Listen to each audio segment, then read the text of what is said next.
Alors, nous allons passer maintenant à la coupe. Alors, pour créer une coupe, je vais me situer directement dans l'onglet Vue. Et dans l'onglet Vue, j'ai un groupe de fonctions qui s'appelle Créer, qui est ici. Et j'ai le symbole coupe qui est là. Alors, ce qui serait bien aussi, c'est que cet élément-là, de coupe qu'on utilise quand même souvent, on puisse le mettre dans la barre, ici, tout en haut, ce qu'on appelle la barre d'accès rapide. Alors pour ça, vous connaissez la manipulation, c'est clic droit, et puis ajouter à la barre d'outils d'accès rapide. Et on voit tout de suite qu'elle vient d'apparaître maintenant dans la barre des tâches. Pardon pour le zoom, je recommence. Ici. Voilà. Ça, c'est quelque chose que vous pourrez réutiliser et alimenter ici votre barre des tâches pour un accès plus rapide des différentes fonctions. Alors, on va créer une coupe sur ce bâtiment. Par exemple, on va faire passer la coupe directement au travers le bâtiment, comme dans le support papier, c'est-à-dire par exemple ici, et on va la faire redescendre. Quand je crée ma coupe est sélectionnée, c'est-à-dire que j'ai la possibilité de la modifier, avec les différents éléments ici qu'on va voir tout de suite. Si je l'ai créée et j'en suis sorti, comme par exemple là où j'ai réalisé un clic gauche à l'extérieur, eh bien pour revenir dessus, je vais directement la sélectionner à partir de l'outil sélection, par exemple là, en faisant un clic et un rectangle, et là j'aurai sélectionné ma coupe. Alors je vous remonte la manipulation, parce que il suffit pas forcément de cliquer dessus sur la coupe, vous voyez qu'il ne se passe pas grand chose. Il faut vraiment aller chercher l'outil sélection, c'est-à-dire un premier clic ici en bas à droite, et je remonte en haut à gauche et je relâche. Et là en fait, j'ai resélectionné ma coupe. Alors, la première chose qu'on constate sur cette coupe, ce sont les pointillés qu'il y a tout autour qui forment un rectangle. Ces pointillés, c'est en fait ce que va visualiser la coupe, ce que je veux me montrer. Je pourrais très bien décider de ne pas montrer la totalité du bâtiment et de m'arrêter, par exemple, à cet endroit-là. Si, par exemple, je ne voulais pas faire apparaître certaines parties.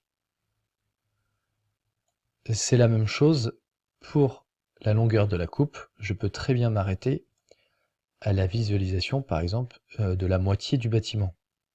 Par exemple, ici, je zoome à la jonction des deux portes.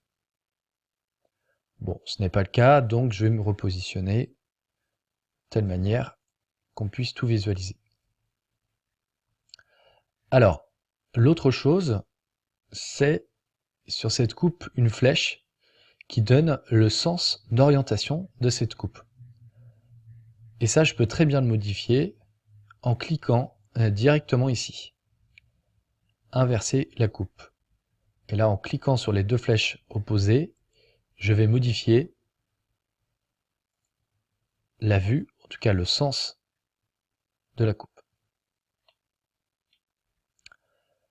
Voilà, on a autrement une autre chose, c'est le rond ici, cycle de trait de coupe, il me permet simplement de modifier l'aspect. Si je clique ici, je vais modifier l'aspect de la coupe, c'est-à-dire les informations ici.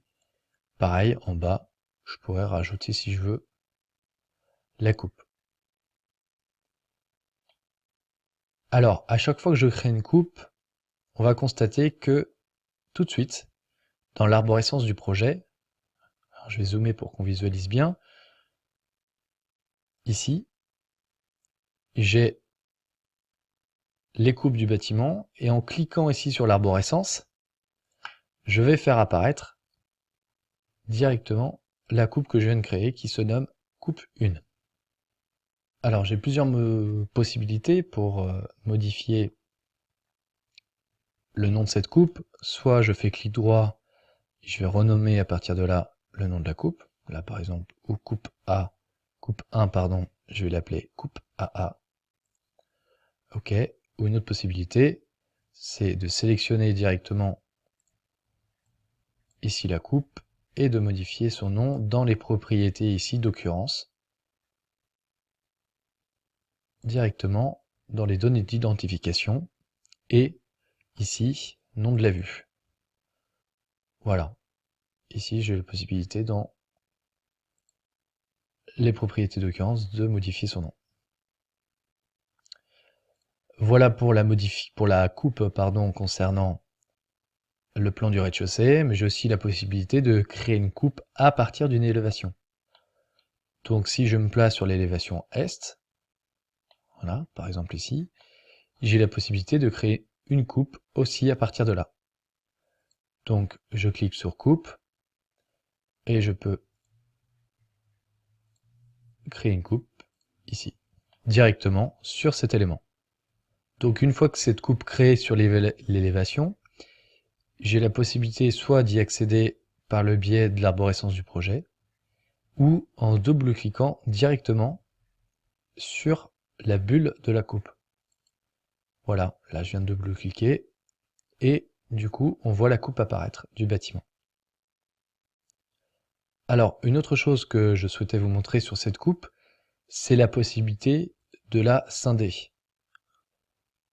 Ou on utiliserait plutôt le terme briser. Je vais me rendre sur le plan du rez-de-chaussée et je vais sélectionner ma coupe. Une fois ma coupe sélectionnée, on constate que l'onglet tout en haut vient de s'activer, modifier vue, et ici, je vais zoomer sur cette partie, on a scindé le segment. Donc ça va être tout à droite. Je vais cliquer dessus et j'ai un couteau que j'ai entre mes mains. Et là, j'ai la possibilité de briser, c'est-à-dire de scinder la coupe à l'endroit où je souhaite. Donc si je souhaite que cette ligne de code soit brisée, par exemple à ce niveau-là, je vais cliquer dessus et je vais pouvoir décaler et briser ma coupe, comme ici par exemple.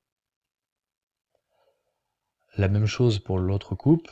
Si je souhaite qu'elle passe par cette fenêtre, je vais la briser, ou la scinder plutôt, pour reprendre les termes de Revit, à ce niveau-là.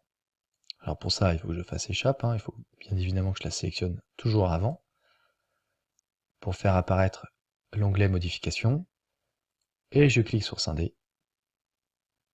Et là, je vais rester sur mon clic gauche, et je vais relâcher une fois que je suis positionné là où je le souhaite. Et je relâche. Et je reclique gauche. Et là, on voit bien ici les deux lignes brisées des deux coupes. Et on va voir qu'une fois qu'on clique dessus, je double-clique sur la pointe, et bien, on voit bien apparaître la fenêtre ici, à droite, avec l'appui béton